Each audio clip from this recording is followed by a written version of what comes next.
Qu'est-ce que ça fait du bien, Aurélie Vallogne? Un livre qui s'appelle L'Émerveillement. Et c'est vrai que c'est un livre qui rend heureux, qui donne envie d'aimer la vie.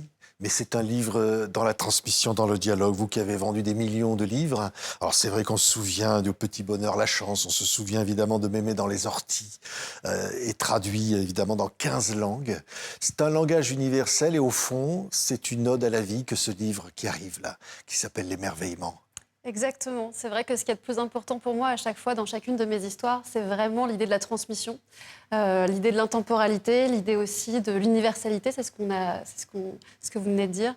Et c'est vrai que le petit dernier, l'émerveillement, c'est une ode à la vie, aux enfants, aux miracles qu'il y a autour de nous et que parfois on ne voit plus. Oui, regardez autour de vous, regardez comme le monde est absolument incroyable. Et alors, quand on dit transmission, c'est une mère qui s'adresse à sa fille. C'est une lettre, et c'est très intime, et c'est très bouleversant, très touchant, parce que chacun peut sentir des choses personnelles, les mots qu'une maman adresse à sa fille. Oui, c'est vrai que le point de départ de cette histoire, c'était le fait d'écrire une lettre à la fille que je n'ai pas eue. J'ai la chance d'être maman de 2 garçons et je savais que je ne ferais que 2 enfants. Et il a fallu quelque part que je fasse le deuil de cette mère que je ne serai jamais, de cette petite fille qui ne sera jamais la mienne, que je n'irai pas voir dans son lit le soir pour lui faire un bisou. Et donc, j'ai voulu la faire vivre un petit peu. Et donc, dans ce roman-ci, on la suit de tout petit bébé jusqu'à une jeune femme qui va prendre son envol. Et j'avais besoin de savoir un peu la vie qu'on aurait pu avoir ensemble et qu'elle aura peut-être, elle, dans un monde imaginaire avec d'autres parents. Oui, c'est magnifique. Vous lui donnez naissance dans l'histoire, dans le livre, au moment où, petite fille, vous-même, vous dites « Ah, l'enfant que j'aurai un jour ne laissera pas parler comme ça ou ne parlera pas comme ça. » Et là, vous dites, c'est là où cette existence, cette petite existence peut-être prend racine. Oui, exactement. C'est vrai que nos parents font toujours ce qu'ils peuvent.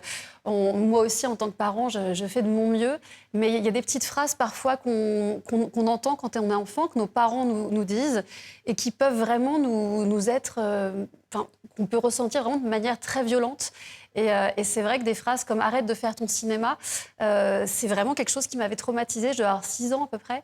Et je me suis dit, moi, le jour où j'ai un enfant, jamais je lui dirai ce genre de phrase parce que je le croirai toujours, je me mettrai à sa hauteur.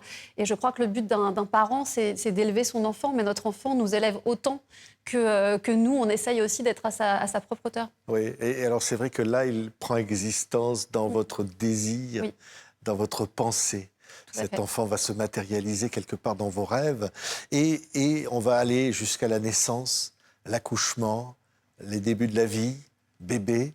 Et c'était absolument incroyable parce qu'elle prend corps, elle est vivante dans ce livre. Oui, c'était tout l'intérêt. C'est vrai que cette petite fille, c'est celle que moi, je n'ai pas forcément eue. Donc forcément, je l'ai inventée à mon image. Donc elle pose 1 milliard de questions. Elle a une forme de synesthésie. Elle voit le A en rouge. Elle peut, pour moi aussi, elle a ce côté presque d'oreille musicale, d'oreille absolue. Et j'avais envie qu'elle ait vraiment 1 milliard de questions, toujours très pertinentes, presque philosophiques.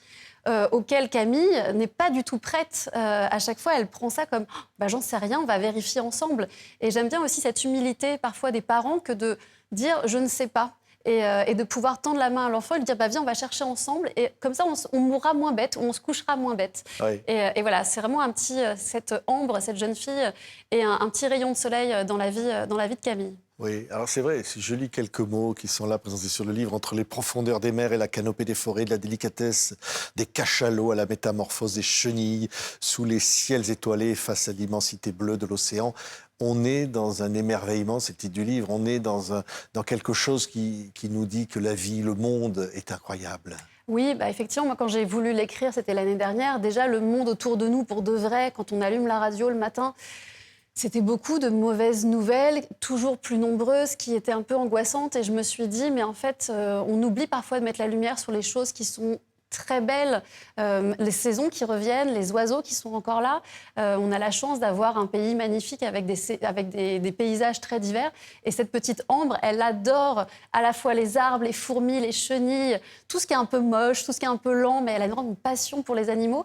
Et d'un autre côté, quand elle est dans les arbres, elle veut aussi aller sur la mer parce qu'elle sent que ça l'appelle. Et en fait, il y a des beautés absolument partout. Et souvent, c'est à hauteur d'enfant que Ça revient. Et donc, nous-mêmes, en tant que parents, si on pouvait retrouver nos yeux d'enfant, ça nous aiderait certainement à moins courir, à moins être parfois angoissés, parce que c'est vrai que cette société de consommation, notre bonheur et notre envie passent souvent par l'achat. Là, d'un seul coup, quand on réapprend à aimer ce qu'on a déjà autour de nous, notre cœur s'apaise, on ralentit et on peut vraiment s'émerveiller d'un tout petit rien sur notre route. Oui. Si je peux lire quelques Bien mots, sûr. dire, je t'ai rêvé, ma fille, longtemps. Je t'ai imaginé une vie enchantée. Toi, fée des forêts, déesse des océans, je t'ai reconnue plus grande que les hommes, plus puissante que le monde. Tu portais en toi le plus grand des pouvoirs, l'espoir. Ah oui, ça m'émeut. Ouais. Ouais, c'est sorti d'un coup, hein. C'est une vraie longue lettre à l'enfant qui vient sauver les bêtises des adultes, qui continuent parfois de faire des mauvais choix, de détruire cette planète qui est si belle. Et oui, l'enfant porte toujours l'espoir. Oui. Il y a des moments bouleversants, c'est qu'elle écrit des poèmes. Oui, Et on les voit, il y a les Oui. poèmes dans le livre. oui, Donc, notamment Ambre, sont- toute petite. Ouais. Ouais. Elle invente une ode à la chenille. Et c'est chenille, chenille, que de métamorphoses, quelle fatigue. Voilà, à hauteur d'enfant, c'est un joli poème. Et forcément, elle met au défi aussi Camille, qui, pour la première fois de sa vie, va devoir écrire un poème. Et en posant des mots très délicats, on arrive parfois à révéler des émotions qu'on avait cachées depuis très longtemps. Et donc, c'est la première fois, moi-même, en tant qu'écrivaine, que j'écrivais des poèmes. Donc, c'était un joli exercice. Oui, mais écrire à la manière d'un enfant, Ah oui, ça c'est quelque chose, d'un exercice pour une auteure comme ça. Ah mais j'adore, j'adore. C'est au fond de moi, elle est là, hein. L'enfant que j'étais quand j'avais 6 ans, 8 ans, 10 ans, j'ai pas tellement changé. Je pense que je suis toujours la petite fille qui adore lire, qui adore écrire, qui adore chanter, qui adore regarder les oiseaux, qui adore les chiens. Enfin, donc je suis la même en ayant quelques 40 années de plus, et c'est Oui. pas grave. Oui. Mais oui, je pense que la part d'enfant en moi est pas loin. Donc mon travail d'écrivaine, c'est d'aller la chercher, de la faire remonter. Et puis j'ai 2 garçons à la maison, donc c'est pas très dur d'imaginer la petite sœur de Gaspard et Jules. Oui. Ouais, Ah, elle ça, est là, c'est- elle est pas loin. Ah non, mais c'est incroyable, hein, parce que c'est vrai qu'elle est là. Mm. Et ce qui est beau, c'est qu'au fond, c'est pas vous, c'est pas votre propre Non. enfance que vous racontez, c'est un autre vous-même, hein, Aurélie. Oui. Et C'est sûr que ouais. cet enfant-là aussi, je sais que si j'avais eu une fille, pour avoir moi-même eu une mère, et ça a été l'adolescence particulièrement chargée et un peu compliquée, très chaud, comme dirait ma mère, là aussi, je me disais, si j'avais une fille, Ambre, elle ne m'aurait pas lâchée. À chaque fois que j'aurais pu espérer faire quelque chose et que je ne le faisais pas, elle ne m'aurait pas lâchée. Elle aurait pointé du doigt tous mes manquements. Elle m'aurait dit que je suis tiède, que je ne vais pas assez loin. Et quelque part, parfois, c'est aussi ce que j'attends de mes propres enfants, qu'ils me poussent à être une meilleure personne.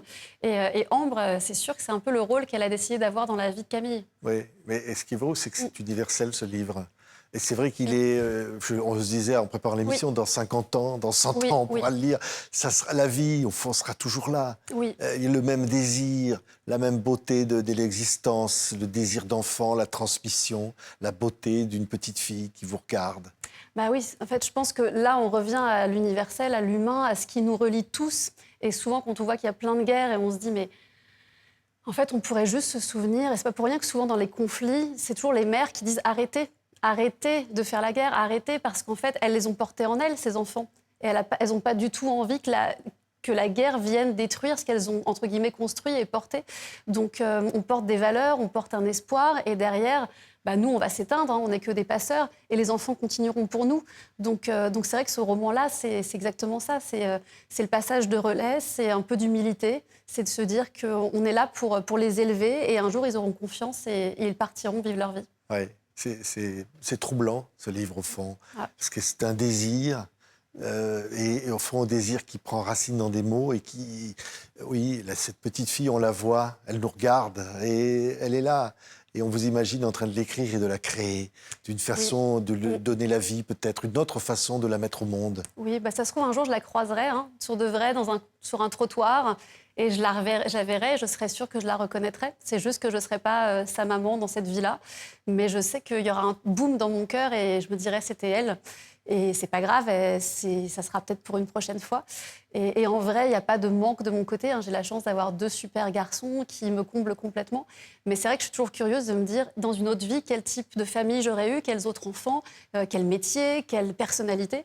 Voilà, là, d'un seul coup, ça devient très spirituel, mais ça me rassure aussi de me dire que parfois, tout ne s'arrête pas avec nous et que peut-être, on a le droit d'imaginer d'autres possibles. Et c'est l'amour. l'amour intemporel et qui est quand même là. Aurélie Vallogne, ça s'appelle L'émerveillement. C'est absolument magnifique. C'est chez Lattès. C'est un livre touchant qui va toucher tout le monde, comme tous vos livres d'ailleurs, et que je conseille vraiment fortement. C'est pas un livre comme les autres. Merci Il y a beaucoup Patrick, de choses merci là-dedans. infiniment. Je suis très touchée. Merci beaucoup Aurélie Vallogne.